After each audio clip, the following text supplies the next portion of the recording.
Tagay, tagay. Anong Junior, okay na yan. Uy, psst, psst. Trisha! Tara, dito, inom tayo. Ayaw, uwi na ako. Saan ka ba pupunta? Tinatawagan ng tropa ko. Ayaw, uwi na ako. Trish naman. Uwi na. Pinapahiya mo ako. Crush na nga kita, ikaw pa maarte. Ano naman, tara na. Sumama ko muna sa akin. Tara! Ayun pare, nakabakanta na. Parang gusto na yata. Yan na! Sinasabi ko, o tara na! Watch! Tumalig yan! Ayun na! Ayun na!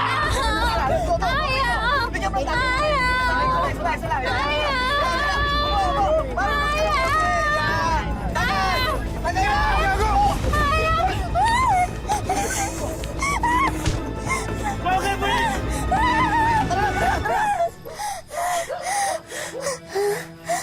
Ayos ka lang?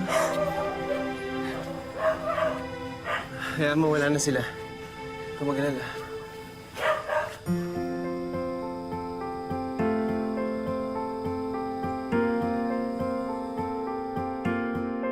Tampok po namin ngayon ang kwento ni Trisha. Napilit nilabanan ang kanyang karamdaman, ngunit patuloy pa rin ibinagsak ng mga taong itinuring niyang malapit sa kanyang puso. Ito po ang malungkot na katotohanan na dinaranas ng karamihan. Kung sino pa ang mahina, ay siya pa ang lalong kinakawawa. Kung sino pa ang walang laban, ay siya pa ang naabuso. Pero kung patuloy na magpapakatatag at mananatili sa panig ng tama, may pag-asang naghihintay sa ating buhay. Magandang hapon po mga kapuso. Ako po si Vicky Morales at ito po ang Wish Ko Lang. Dahil hindi nakapagtapos ng pag-aaral, minabuti ng mga magulang ni Trisha na bigyan siya ng isang maliit na tindahan Hi, upang Trisha. pag-aabalahan at pagkakitaan.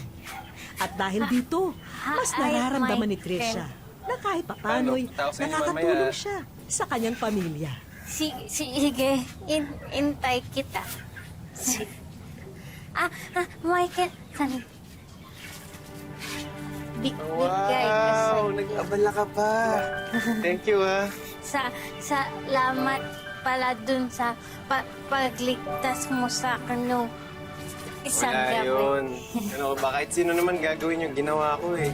Tsaka bad talaga yung ginawa nila, kaya dapat di nila ginawa yun, di ba? O paano? Dalawa ko sa inyo mamaya, ah. Sige. Thank you.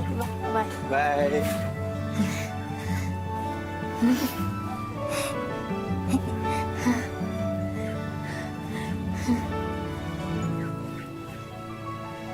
Hoy, Trisha! Nico, ano ka ba? Eh, nakatulala ka kay Michael eh. Mamaya, ipa ka naman sa mga hangin yan. Tulala ka na forever. Ewan ko sa'yo. Ano? Naniligaw ba yun sa'yo? Ewan. Oo, yan tayo eh. Alam ko na yung mga kilig-kilig na yan. Sagutin mo na kasi. Hoy! Bawat yan! Bayad mo, ha? Bawal utang. Utang muna. Na, Bawal. bakit? Ma, Ayaw. Michael. Michael. Ay.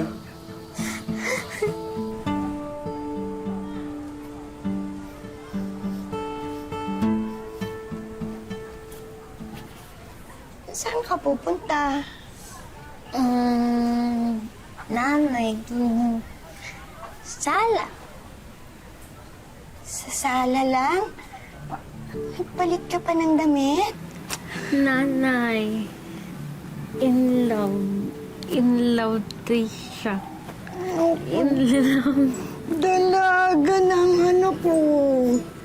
Pero anak, hindi madali ang ma-inlove, ha? Minsan nakakatakot. Nao po.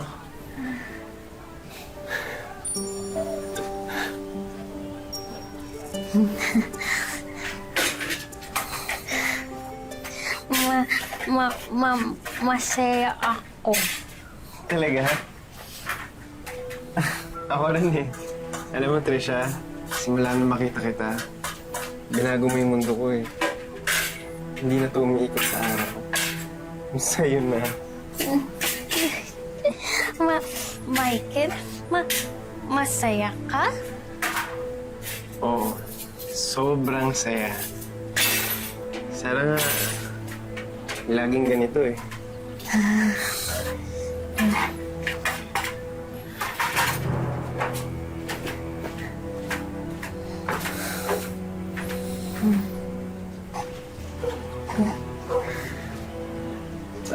Trisha, bibili muna ako ng load ah.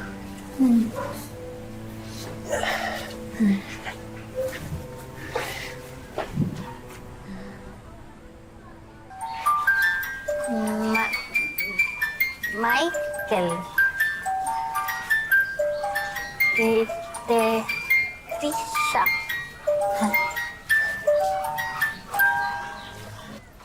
Pautang! Utang naman ako. Bawal utang. Yabang mo naman. Sige na, isang gin lang. Sige na. Bayad mo ah. Oo na, sige na. Para ka namang others. Bayad mo ah. Oo na. Ganda lang ngiti ah. Ano yan? Ligot mo na ba siya? Sagot? Oo. Dapat sinasagot mo na siya para maging kayo na. Bali, pag tinanong ka niya, ito tagod lang. Pag tinanong ka niya, Trisha, mahal mo ba ako? Ang sagot mo naman, Oo. Mahal. Michael, mahal kita.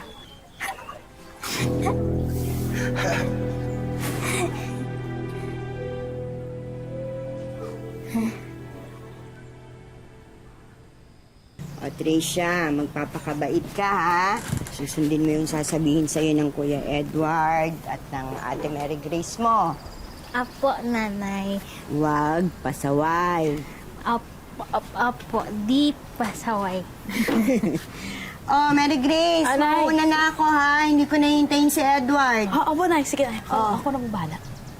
Kayo nang bahala dito sa bahay at saka kay Tricia. Okay, Nay. Salamat, Nay. Bye-bye, nanay. Bye-bye.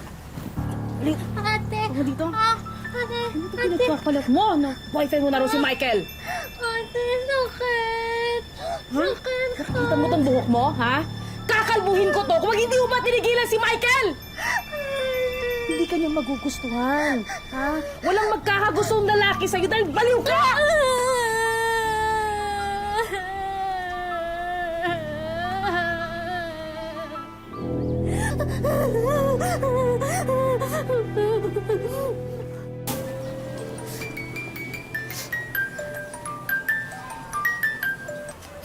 oh, bakit ka ba umiyak dyan? Ate Grace. Ate Grace, away ako. Bakit na naman? Alam mo, sumusobra na yung hipag mo, ah. Sumbong mo kaya yan sa nanay mo. Ayaw. Takot ako. Ano ko sa'yo? Alam mo kung ano man sinasabi sa'yo ng hipag mo. Huwag kang maniniwala kasi hindi yun totoo. Okay?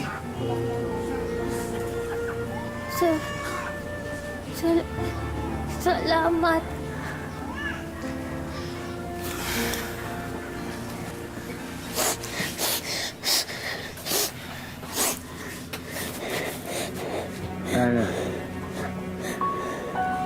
Tana.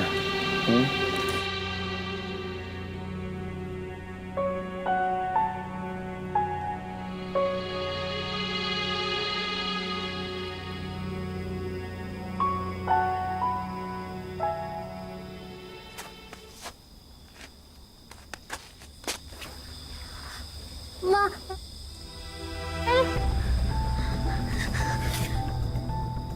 Agad isinumbong ni Tricia sa kapatid niyang si Edward ang kanyang nasaksihan. Hindi nga totoo yun! Paniniwalaan mo yung kapatid mo! Ano, Grace? Mukha magsisinungaling yan? Bakit magsasalita ako lang nakita? Ewan ko, Edward! Ewan ko! Baka may galit yan sa akin! Teresa, totoo ba talaga yung sinasabi mo? Siya, ate, kiss Michael. Kiss... Sinungaling ka pala! Grace, ano ba? Ano ba naman ako? Sisiraan mo pa ako sa asawa ko? Ikaw nga. Tanga! Teresa! Tama na! Doon ka sa tindahan! Sinabi lang doon ka muna sa tindahan eh! Nasabog yung ulo ko sa inyong dalawa! Buwisit na buhay to! Buwisit!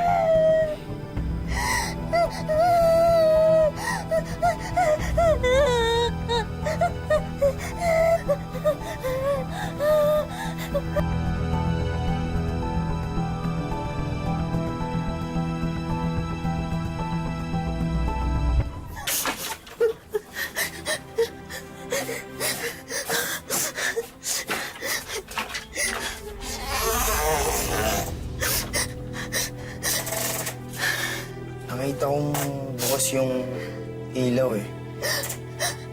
At nandito ka. Kita ko. Grace, kiss Michael.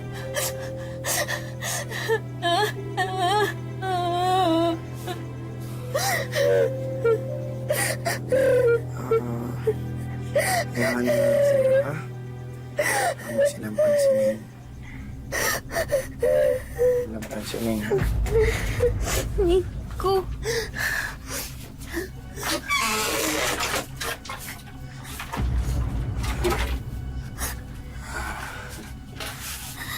Hayaan mo na sila, ha? Hindi natin sila bati. Nico. Nico. Dito na lang ako, ha? Nico.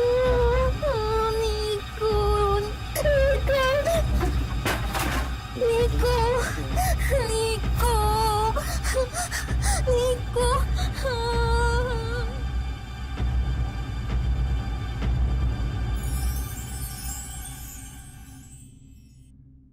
Wish ko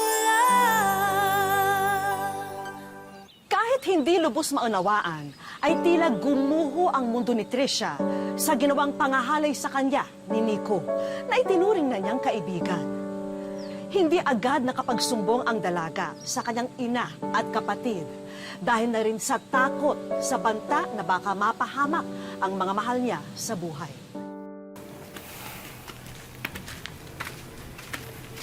Tricia, anak, bakit wala ka sa tindahan?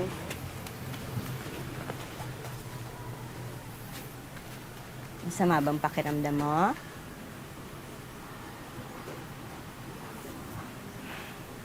Ano nararamdaman mo, anak?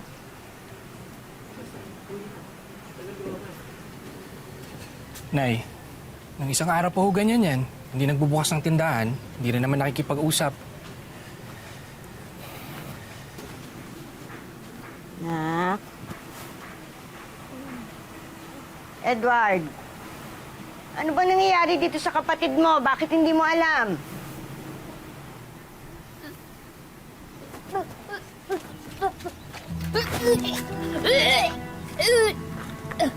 Dahil sa kakaibang kutob ni Maricar, agad niyang pinatingin sa doktor si Tricia para makumpirma ang totoong kalagayan nito. Ano to, Tricia? Ano to? Ha?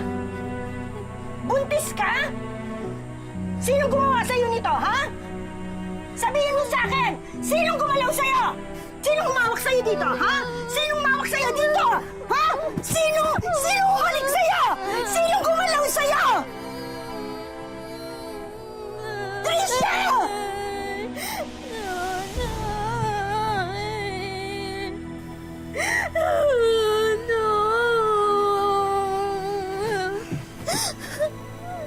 Si Michael ba?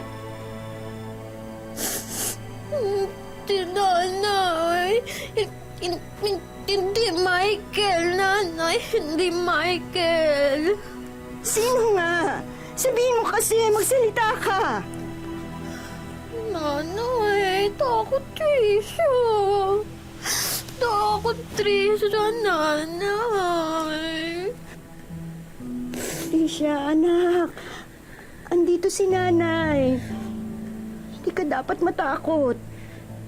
Sabihin mo, sinong gumawa sa'yo nito? Animal kang hayop ka! Bakit mo ginawa to sa anak ko? Ha? Itinuring ka niyang kaibigan ni ko! Anak! Ano naman talaga ni-rape yung anak niyo eh? Ginusto niya yon. Tarantado ka pala eh! Sinungaling ka! Kumatay ka na! Ha? Totoo naman eh! Matagal na akong gusto niyang kapatid mo! Ng anak ninyo! Hindi ikaw, crush ko! Michael, crush ko! Ba't ko?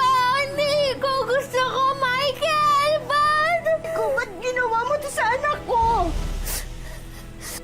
Kung ikaw ang may karamdaman, kung sa'yo mangyari yon, araw-araw nakikita ko ang paghihirap ng anak ko.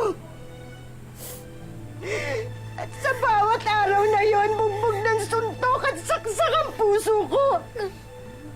Tapos ginanito mo! Sana nga pinatay mo na lang kami!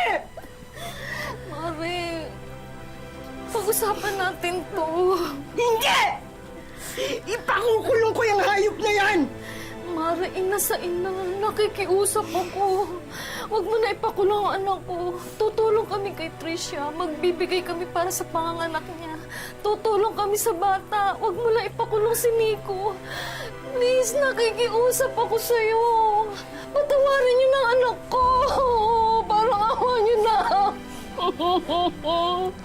Huwag niyo na ipakulong si Nico, please.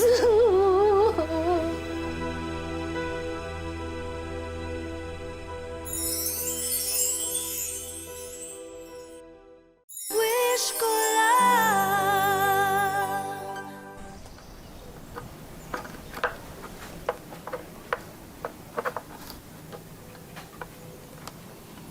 Anak, pwede ba tayo mag-usap?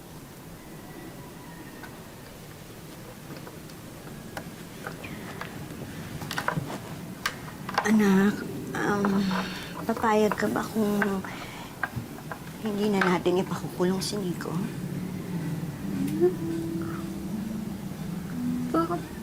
Bakit, nanay? Anak, kasi magagastos tayo kapag itinuloy natin yung kaso. Total, tutulong naman daw sila sa pagbubuntis mo. Lahat ng pangangailangan mo, ibibigay nila.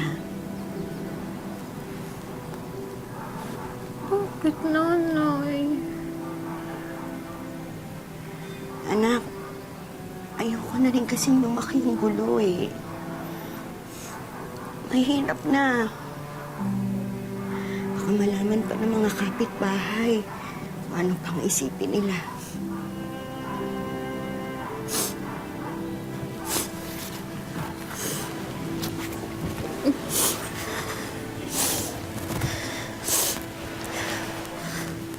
Dahil pa, nanay, baka hindi sila maniwala sa akin. Hindi ganun, anak. Dahil nanay, ganito lang ako. Dahil ako lang to.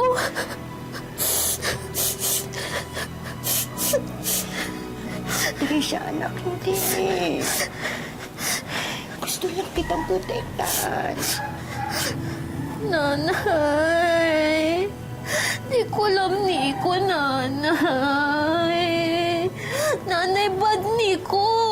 Bad nanay. Pupulis ko Nico, nanay. Pupulis.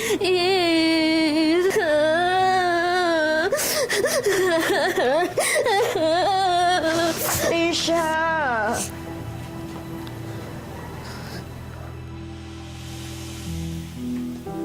Trisha? Mary Grace, napansin mo ba si Trisha? Hindi ko pa napansin, Nay. Edward, si Trisha. Eh di ba kausap niyo, Nay? Lumabas nga eh. Saan naman kayo nagpunta yun?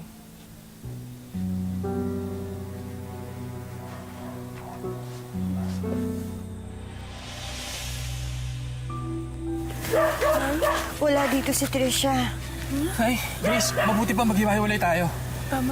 Sige, sige, dito ako. Sige na. Ingat ka, Nay. Susunod.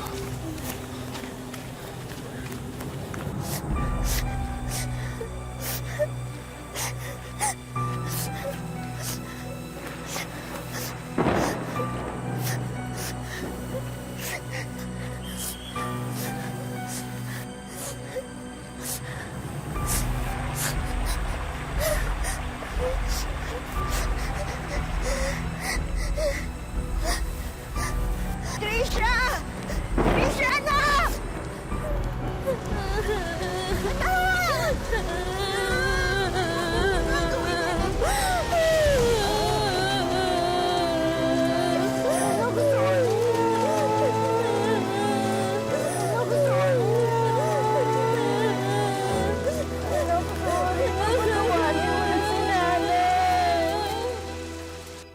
Dahil sa ginawa ni Trisha, nabuksan ang isip ng kanyang ina na ituloy ang kaso laban kay Nico. Dahil din dito ay napagtanto nilang may boses din si Trisha na dapat nilang pakinggan at may karapatan na dapat nilang pangalagaan. Bakit ba ako inuuli nyo? Wala naman ako kasalanan eh. Sir, teka lang. Wala naman ako ginagawang masama, sir. Wala akong Trisha. Ano ba to? Sabihin mo sa kanilang wala akong kasalanan. Trisha, ano ba? Sir, bitawan niyo ako. Sir, di ba bati tayo, di ba? Trisha, bati tayo, di ba? Bitawan niyo ako, sir. Wala akong kasalanan. Trisha, di ba bati tayo, di ba? Wala akong kasalanan, Trisha.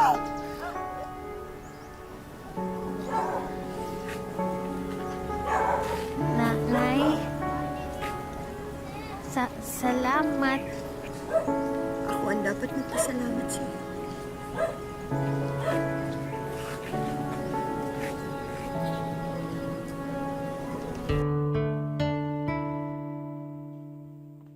Bumilang na ng 16 na taon mula noong danasin ni Trisha ang pinakamadilim na bahagi ng kanyang buhay.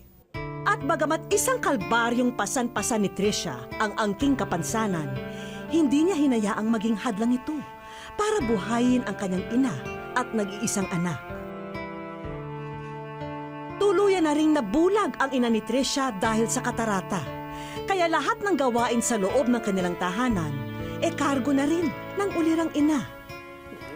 Lahat ng gawin sa marunong na tao na kaya kong gawin. Saan ka kumukuha ng pang-araw-araw na kakainin niyo? Tindahan. Maliit na tindahan. Nakasalampak na nga sa labis na kahirapan si Trisha. Patuloy pa rin nakabuntot sa kanya ang mga taong ginagawang katatawanan ang kanyang kalagayan. Bagay na madalas maging ugat para mapaaway ang kanyang anak sa pagtatanggol sa ina. Pagkahalong galit at sakit, pag niloloko nila si mama, yung sinabi nilang lasing. Tapos nagsuntukan kami. Dagdag pa sa nagpapahirap sa mag-iina ang problemang pinansyal. Sa katunayan, nahinto na sa pag-aaral ang kanyang uniko iho, bagay na labis na ikinalulungkot ni Trisha. Ang gusto ko makapag-aral kasi ayaw ko matuwa siya sa akin. Sa ngayon, tanging ang maliit at malungkot na tindahang ito ang inaasahan nilang pamilya. Yung tindahan yung sa aming mag-ina, mahal ko ang tindahan.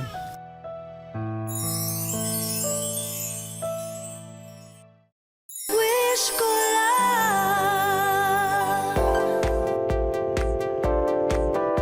Isang malaking gift box ang namataan ng mga taga-Kalasyaw, Pangasinan na paikot-ikot sa kanilang bayan. Pero ang regalong ito, isang tao raw ang patutunguhan. Walang iba kundi si Trisha. Maya-maya pa'y ipinatawag na namin si Trisha at ang kanyang nakatatandang kapatid.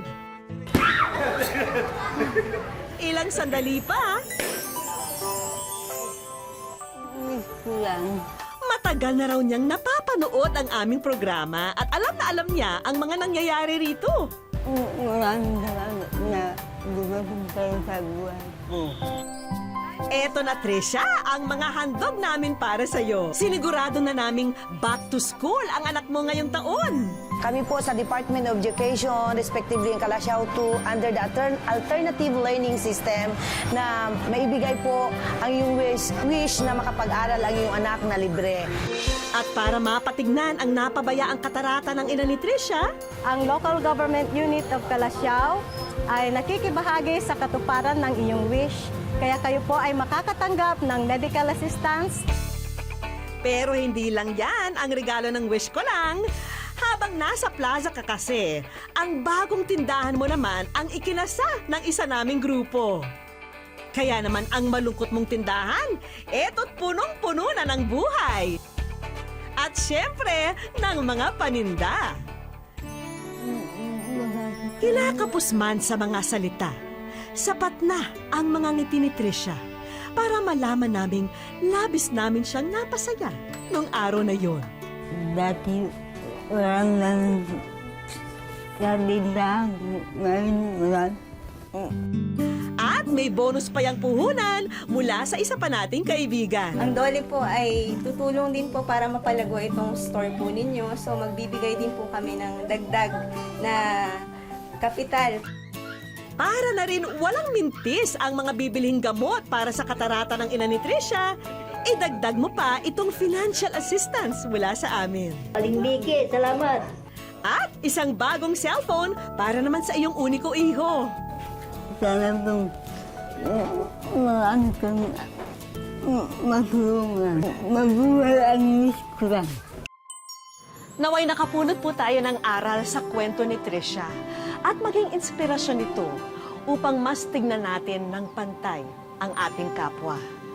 At kung sila'y may kahinaan, mas lalo dapat natin silang unawain, tulungan at kung maaari, punan ang kanilang mga pagkukulang. Maraming salamat po mga kapuso. Ako po muli si Vicky Morales at ito po ang wish ko lang.